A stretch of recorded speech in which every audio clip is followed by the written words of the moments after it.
Welcome to the Deep Dive.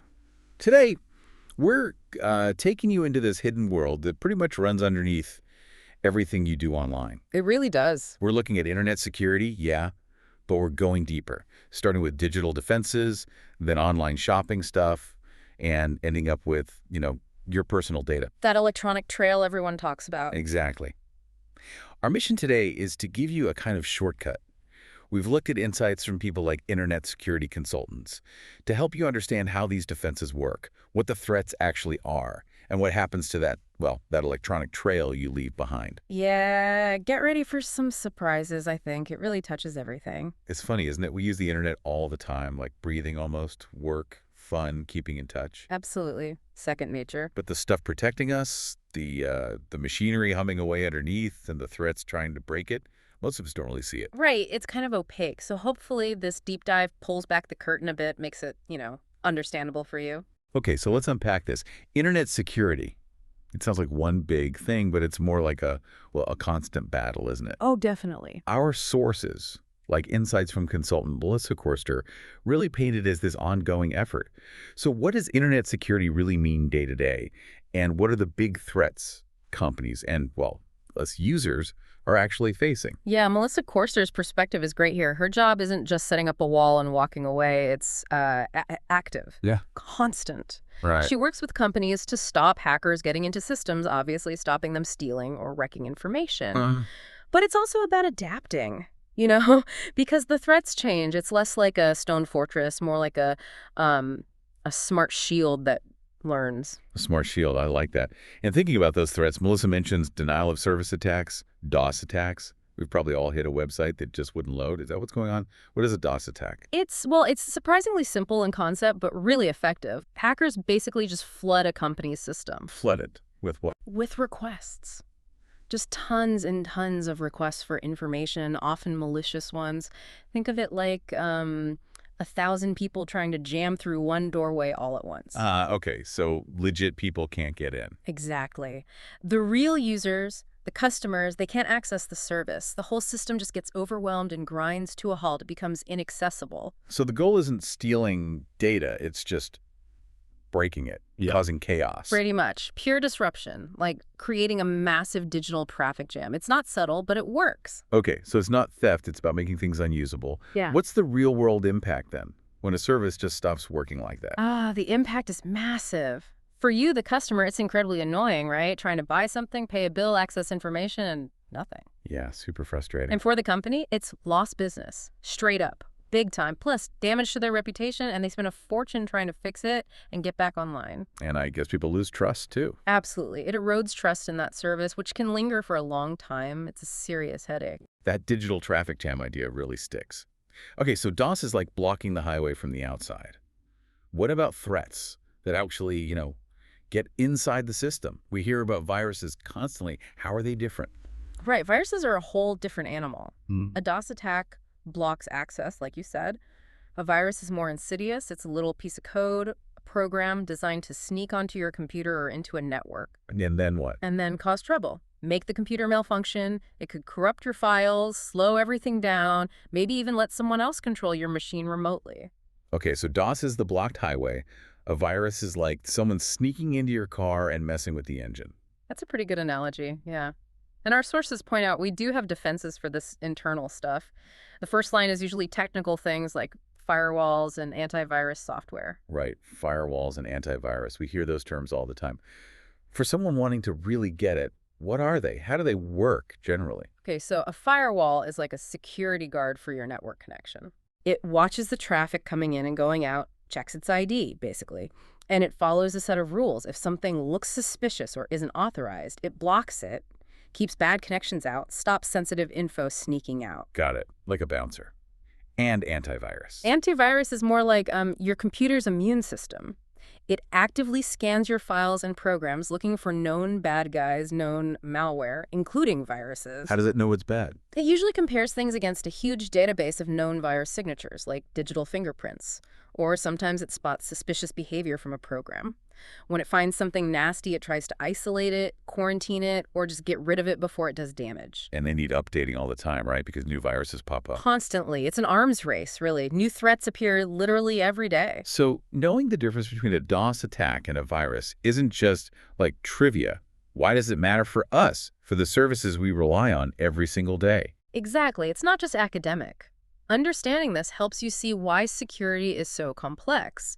If, say, your streaming service suddenly stops working for everyone, that smells like a DOS attack, a broad outage. Right, affecting the service itself. Yeah, but if your computer suddenly starts acting weird, slowing down, files vanishing, weird pop-ups, that's more likely a virus or some other malware that's infected your machine specifically. Okay, got it. And knowing these differences helps companies build better defenses, Layered defenses. It's all about making the whole digital world, from the big networks down to your phone, more resilient and trustworthy. Resilience seems key. Okay, let's shift gears a bit, moving from system attacks to something maybe even more personal. Cybercrime, targeting our money, our financial data. Ah, yes. We've all had that moment, right? Clicking buy on some website you haven't used before, feeling a little nervous. What's the deal with keeping our credit card details safe online? That's a huge concern and totally valid. This is squarely cybercrime territory, just, criminal activity using the internet. And for any company selling stuff online, their biggest challenge maybe is making you feel safe giving them your credit card number. Because if people don't trust it, they won't buy. Exactly. The whole e-commerce thing relies on that trust, so they need strong defenses. And the main defense here is encryption. Yes, encryption is the primary tool, especially for protecting data while it's moving. Think of it like a super complex secret code. Okay. When you type your credit card details into a secure site, the ones with the little padlock icon, that information gets instantly scrambled, coded, turned into unreadable nonsense. So if a hacker intercepts it while it's traveling from my computer to the shop, All they get is gibberish. They can't read it unless they have the specific secret key to unscramble it. It protects the data in transit. that sounds pretty solid. Encryption seems like a strong shield then. But, Yeah. is it foolproof? Is anything ever 100% safe online, even with that padlock? That's the million-dollar question, isn't it? And the honest answer is, well, no system is absolutely 100% foolproof. Strong encryption, like the kind used with HTTPS and that padlock, makes intercepting data in transit incredibly difficult, almost impossible for practical purposes. But there's a but. There's always a but in security. The weaknesses usually aren't in the encryption code itself while it's traveling. They're often at the ends. What do you mean the ends? Like your computer or the company's server, if your computer already has malware on it, maybe something logging your keystrokes before the data gets encrypted.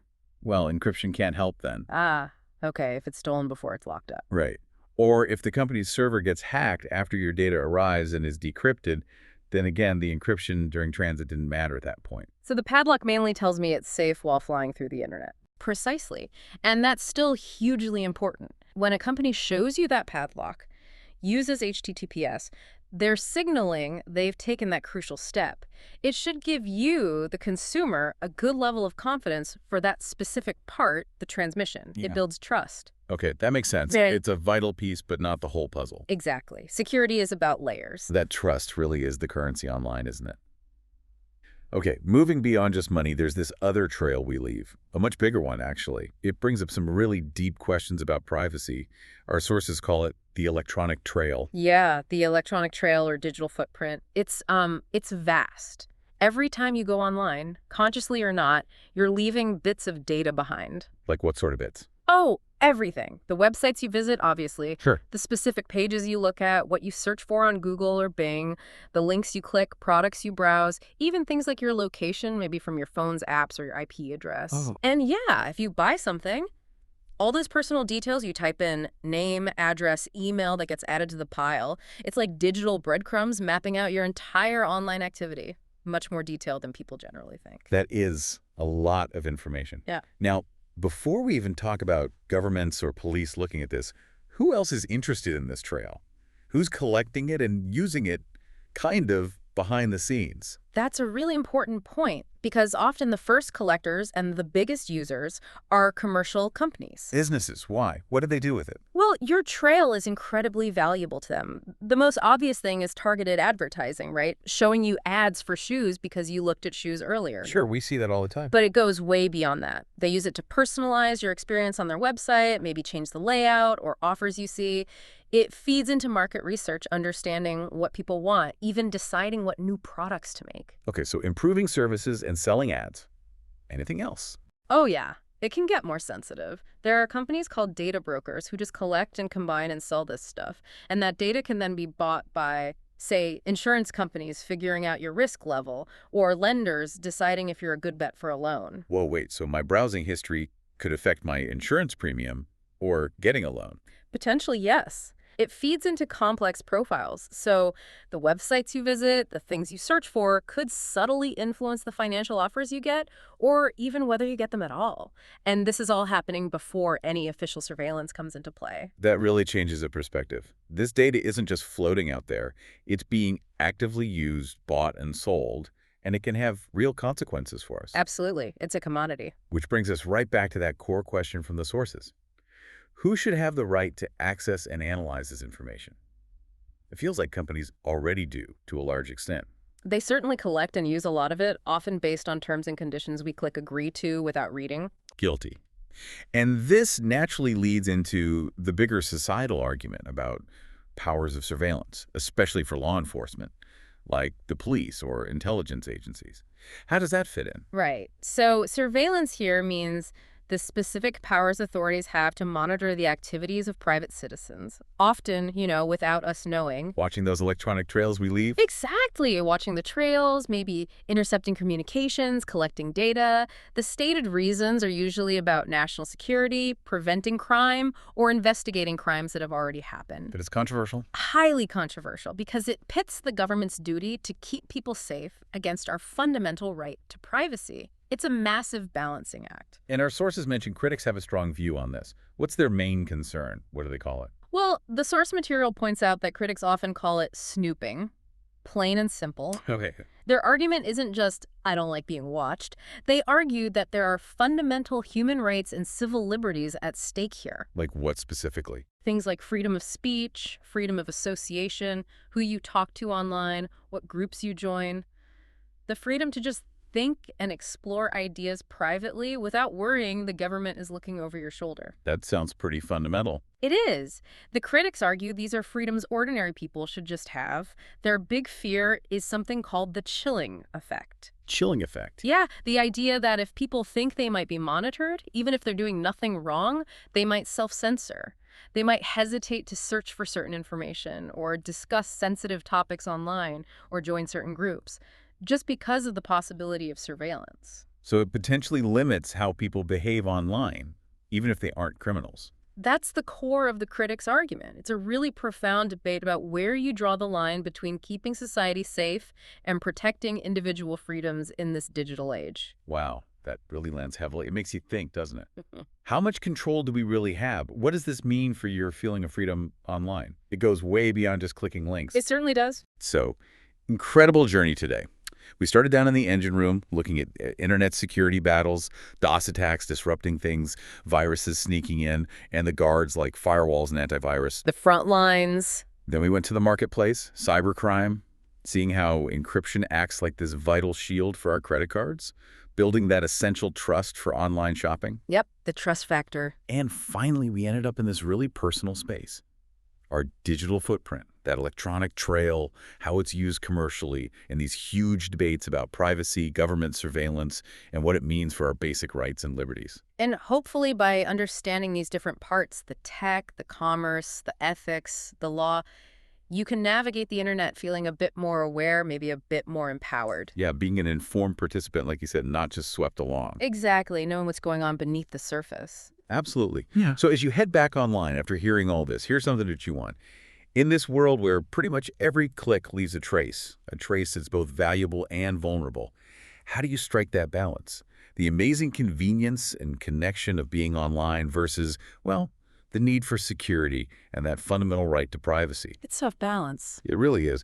What questions does this whole deep dive raise for you about where things are heading? Where should that line between our freedom and our collective safety be drawn in the future? Lots to think about.